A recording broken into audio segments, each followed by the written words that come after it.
Welcome to Trandy Wisdom, where every story is not just a tale, but a living truth, rich with inspiration. In this noisy world, we often forget the simplest thing, to stop and breathe. With the theme Mindfulness and Awareness, you are invited to come home to yourself, to live each moment deeply, and to discover inner freedom through simple yet powerful daily practice. Let us walk together on this path of awakening, right in the heart of everyday life.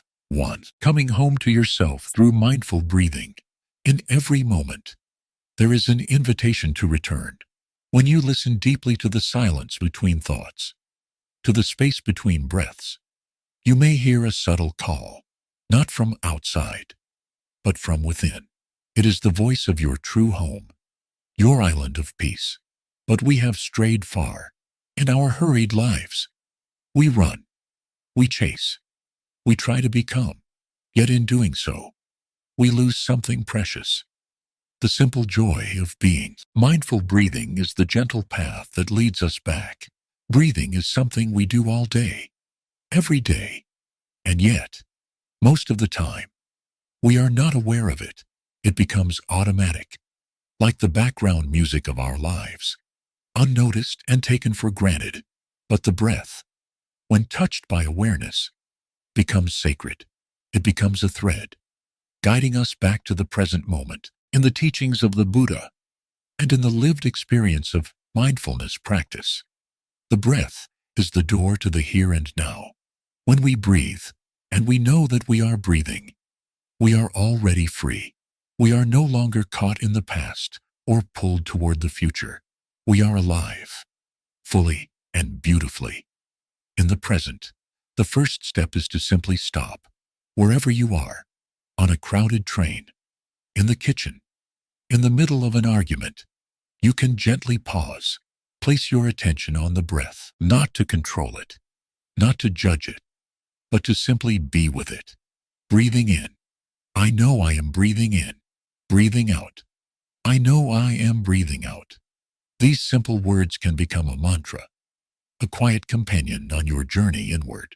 They do not require belief or effort. They only ask for your presence. As you continue to breathe with awareness, you suddenly begin to notice a softening. The body, which may have been tight or restless, begins to relax. The mind, which may have been noisy or scattered, begins to settle. The breath is always honest. It reflects the state of our being. A shallow breath may tell us of our anxiety. A deep, calm breath may reveal our peace. But we do not need to change the breath. We only need to be with it. Like a friend holding the hand of another, the breath, in its own time, will lead us home. To come home to ourselves is to come home to the body. Often, we live like visitors in our own bodies, distracted, disconnected, alienated from the very ground of our experience. Mindful breathing reunites us with the body.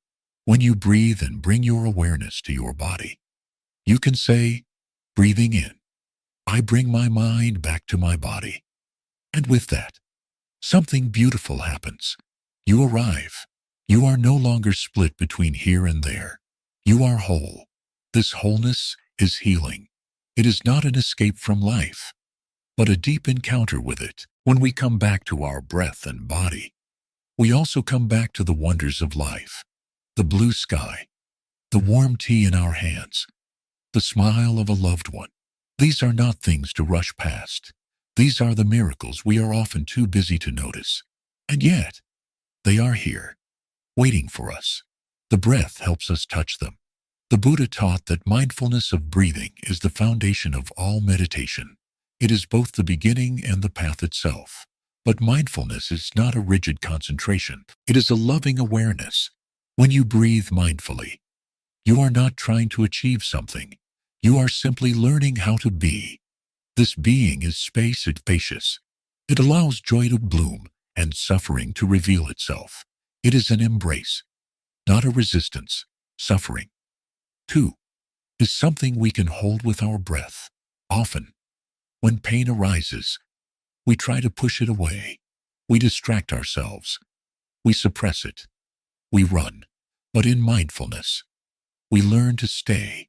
When sadness visits, we do not need to drown in it. We can say, "What? Hello, sadness. I see you. I am here with you." And we breathe. With each breath, we offer our suffering a space to soften. The breath becomes a cradle, gently holding what hurts. This is not weakness. This is deep courage.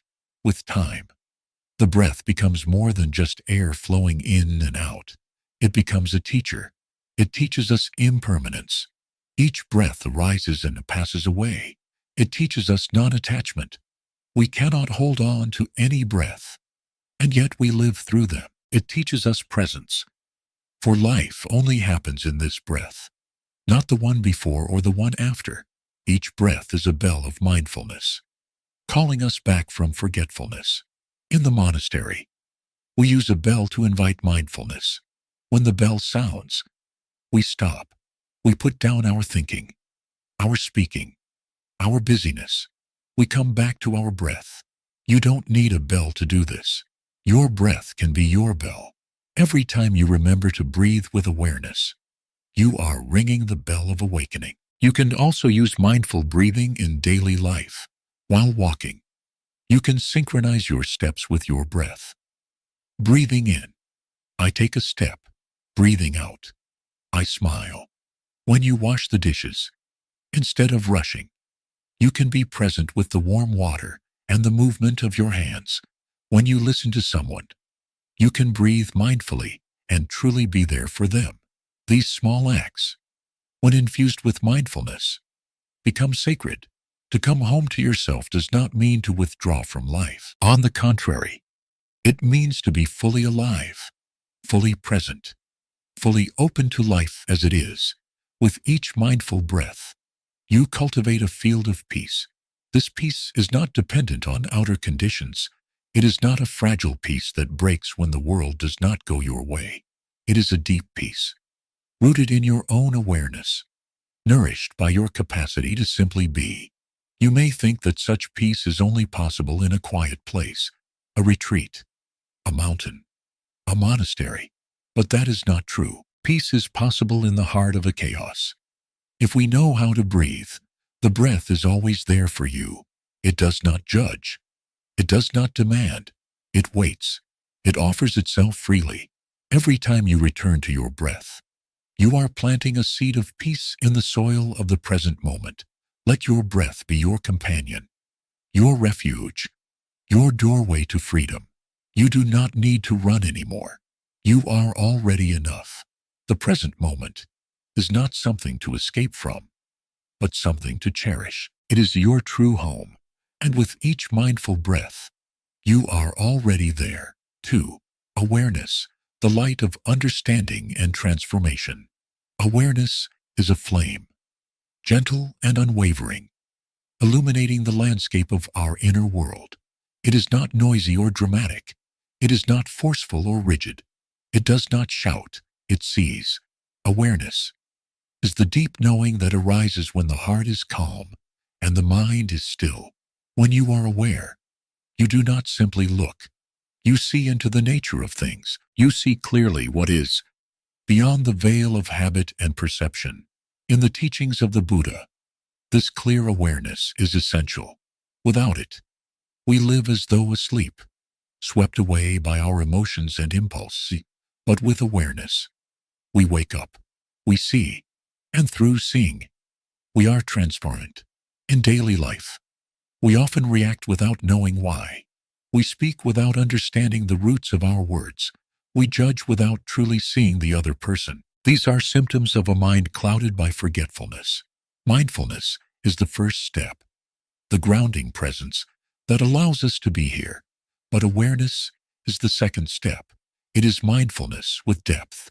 It is mindfulness that inquires, that listens, that shines its light inward to uncave the conditions beneath the surface. When anger arises, mindfulness helps us say, "I know that anger is here." But awareness goes further. Awareness gently asks, what is this anger made of? Where did it come from?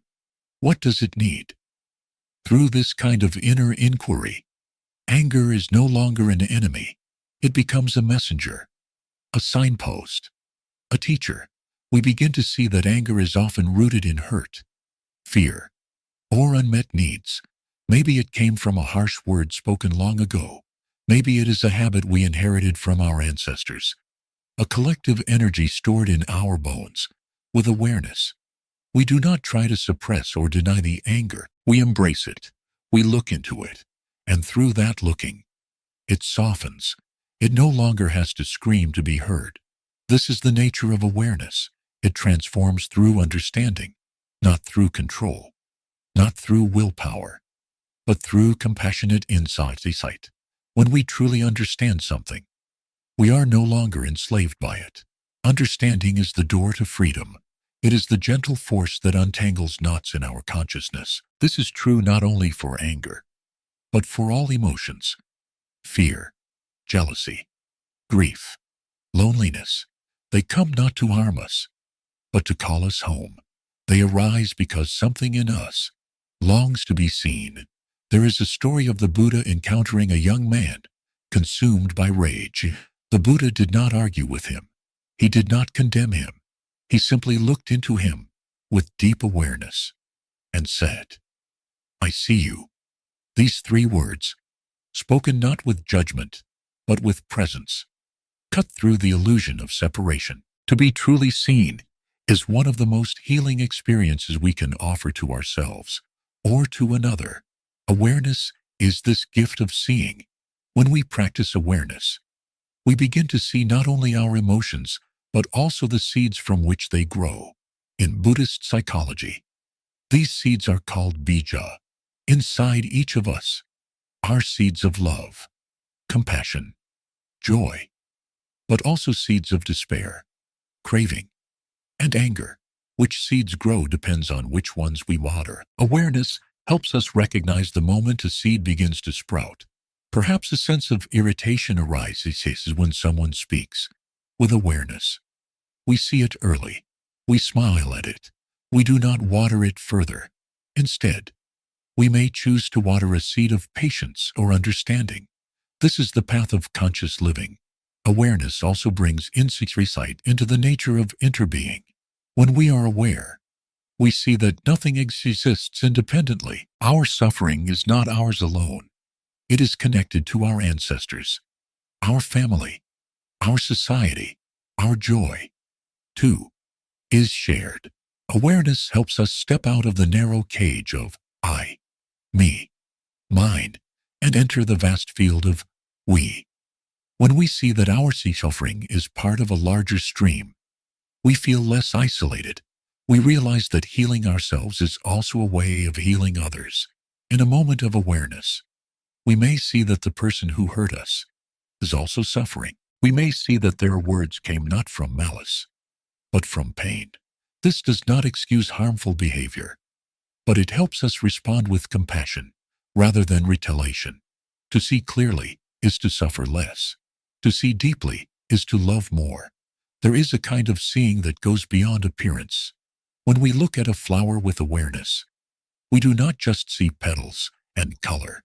We see the sunshine, the rain, the soil, the gardener's hands. We see the conditions that made the flower possible. In the same way, when we look at ourselves with awareness, we begin to see all the causes and conditions that have shaped us. We stop blaming ourselves for every emotion or thought. We start understanding, and with understanding comes peace. Awareness is not confined to meditation cushions or quiet rooms.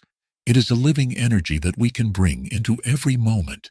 When we walk with awareness, we feel the contact of our feet with the earth. When we eat with awareness, we taste the sunshine in our food. When we listen with awareness, we hear more than words. We hear the silence underneath. Every moment becomes an opportunity for deep living. But awareness requires space. In our modern world, we are often surrounded by noise, external noise and internal chatter. We are bombarded by information, stimulation, distraction. To cultivate awareness, we must reclaim silence, not just the absence of sound, but the silence of being. This silence is where awareness flowers. It is the soil in which understanding grows. That is why time for stillness, time for breathing, time for just being is not a luxury. It is a necessity. We can practice awareness while doing simple things, folding laundry, sweeping the floor, waiting in line. These are not interruptions to our spiritual practice. They are our practice. The way we do one thing is the way we do everything. If we can bring awareness into small acts, it will naturally be present in larger moments when we are faced with conflict, decision, or sorrow. Zen Master Linji once said, "When you walk, just walk. When you sit, just sit. Above all, don't wobble." This is the essence of awareness, wholehearted presence. When we wobble, it is because we are torn between past and future, between fear and desire. Awareness steadies us. It brings us back to the center. Awareness is also the guardian of our speech. In Buddhism, we speak of right speech, speech that is truthful, kind, and beneficial. When we are aware of our words before they are smoothly spoken, we can choose whether they come from love or from reactivity. A single word, when rooted in awareness, can heal. A careless word, spoken without awareness, can harm. To speak with awareness is to plant seeds of peace in the hearts of others. As awareness deepens, so does our capacity for non-reactivity. We learn to pause, to breathe, to look before we leap. This pause is art. In it, we find freedom. The freedom not to be ruled by our habits. We become the master of our actions, not the victim of our impulses. And this is one of the greatest fruits of awareness. Liberation. Ultimately, awareness is love. Not the kind of love that clings or demands, but the love that sees. When you are truly aware, you become spacious. You make room for life to be as it is. You do not push or pull. You welcome. You understand. And through that understanding, everything begins to change. Awareness is the beginning of healing, the doorway to transformation, the root of peace. It is the light that shows us the way, not by adding something new, but by revealing what has always been here. The present moment, when seen with awareness, is not ordinary. It is vast. It is pure. It is enough. You do not have to climb a mountain or cross an ocean. You only need to open your eyes. Right where you only need to return, again and again, to this breath, this feeling, this moment. Let your awareness be soft, like the petals of a flower. Let it be steady, like the flame of a candle, and let it guide you, gently and patiently, back to yourself. 3.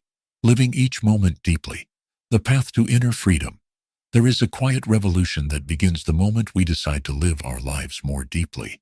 It does not require a change of career or a retreat to the mountains. It begins right here, with the ordinary breath, the mundane task, the small encounter.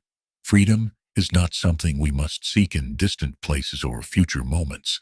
True freedom is available right now, in how we walk, how we eat, how we listen, and how we love. To live deeply is to live each moment as if it were our only moment. Often, we are carried away by the current of our thoughts and emotions. Our body is in one place, but our mind is elsewhere. We are remembering something painful or dreaming of something better. The present moment is here, but we are not. In that condition, we are not truly living. We are sleepwalking. We are touching life only on the surface. To live deeply is to wake up. It is to pierce the fog of forgetfulness with the light of mindfulness and the clarity of awareness. When we practice living deeply, we begin to see that every moment is precious. Washing the dishes is not just a chore. It is a chance to feel the warm water against the skin, to hear the music of flowing water, to appreciate the quiet rhythm of life. Drinking tea is not merely a habit. It is an opportunity to return to our body, to savor the present, to be fully alive. These are not spiritual exercises reserved for special times. They are the daily invitations life offers us to dwell in peace. Living deeply is not about adding something new to our life. It is about removing the layers of distraction and habit that keep us from seeing what is already here: the blue sky, the chirping bird, the smile of a loved one, the rising of the breath. These are miracles, but without mindfulness, we miss them. We look, but we do not see. We touch, but we do not feel. We speak, but we do not listen. In such a way of living, even the most beautiful day becomes dull, and even the most loving relationship becomes routine. The practice of deep living restores the sacredness of the everyday. One of the keys to deep living is learning how to stop. In a culture obsessed with doing, stopping may seem like laziness, but in spiritual life, stopping is strength. When we stop, we come back to ourselves. We come back to our breath, our steps, our heartbeat. We let go of the rushing, the chasing, the proving. We give ourselves permission to be. This is not easy at first. We may feel restless, unproductive, even guilty. But with time, we realize that stopping is not a waste of time. It is the ground from which peace grows. When we stop and become present, we also become available to ourselves, to others, and to life. We become capable of listening deeply, of seeing clearly, of touching life with compassion. We no longer react from habit, but respond with understanding. This is freedom, the ability to choose how we live, rather than be driven by our conditioning. To live each moment deeply also means to embrace impermanence. Everything is changing: our body, our feelings, our loved ones, the seasons. Nothing lasts. And yet, we often live as if we will live forever, as if our loved ones will always be here. We postpone happiness, waiting for the perfect conditions. We hold grudges, thinking we have endless time to reconcile. But life is not a rehearsal. This moment will never return. To live deeply is to live with the awareness that each moment is a gift, and that gift must be received now. Impermanence does not have to make us afraid. It can make us grateful. When we see the transient nature of all things, we no longer take them for granted. We cherish the morning light, the voice of a friend, the breath that flows in and out. We hold them gently, knowing they are fragile. We learn to let go, not out of indifference, but out of love. This letting go is not resignation. It is the freedom to live without clinging, to enjoy without possessing, to love without fear. Deep living is also rooted in presence. Presence is not just physical. It is a quality of being. When we are present, we bring our full self to what we do, whether we are cooking, writing, talking, or walking. We are truly there. Our presence is our true wiring. It is not what we do, but how we do it that matters. A single act done in mindfulness can radiate peace. A moment of presence can heal years of neglect. One of the most powerful expressions of deep living is how we relate to others. Often, we are with people, but not truly with them. We are distracted, half listening, thinking of something else. But when we are fully present, we become a refuge. Our presence becomes a safe space in which others can be themselves. We do not need to fix them or change them. We only need to be there, to listen, to see them with the eyes of understanding. This is true love, the kind that heals without trying, that transforms without effort. Freedom also means learning how to embrace suffering. Many of us try to avoid pain. We run from it, suppress it, numb it. But suffering is a part of life. To live deeply is not to deny suffering, but to hold it with tenderness. When sorrow comes, we do not need to push it away. We can invite it in, offer it tea, and sit with it like an old friend. This is not passivity. It is the strength of compassion. We recognize that our suffering is not separate from our joy. The lotus grows from the mud. Without suffering, there is no understanding. Without understanding, there is no peace. We can practice deep living anywhere, on the crowded bus, in the noise of the market, in the quiet of the forest. The conditions are always sufficient. What matters is our awareness.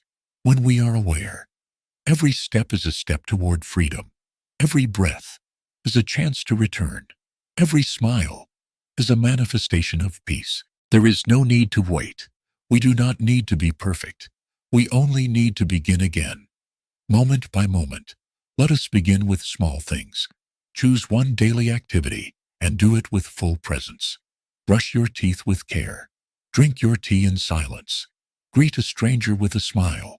These small acts, when done with love, become sacred. They are not separate from meditation. They are meditation. Over time, this practice becomes natural. The boundary between spiritual life and daily life dissolves. Life itself becomes the path. In the end, freedom is not a destination. It is a way of walking. It is a way of seeing. It is a way of being. We do not need to go anywhere to find it. It is already here. In the way we open a door, fold our keys, speak to a child. Each moment is a doorway. Each breath is an invitation. Will you walk through it? To live each moment deeply is to reclaim your life. It is to no longer pass through time unaware. It is to live with eyes open, heart open, and mind free. This is the path of the Buddha. This is the path of peace. And it begins now. With you, with this breath, with this moment. As we come to the end of this journey, remember that mindfulness and awareness are not distant ideals. They are already within you, waiting to be touched. Each breath, each stifa, each gentle moment of presence is a doorway to peace and freedom. You don't need to change who you are. You only need to return to yourself. At Trandy Wisdom, we believe that every moment holds the potential for awakening. Thank you for walking this path with us. May you continue to live each day with clarity, compassion, and deep presence.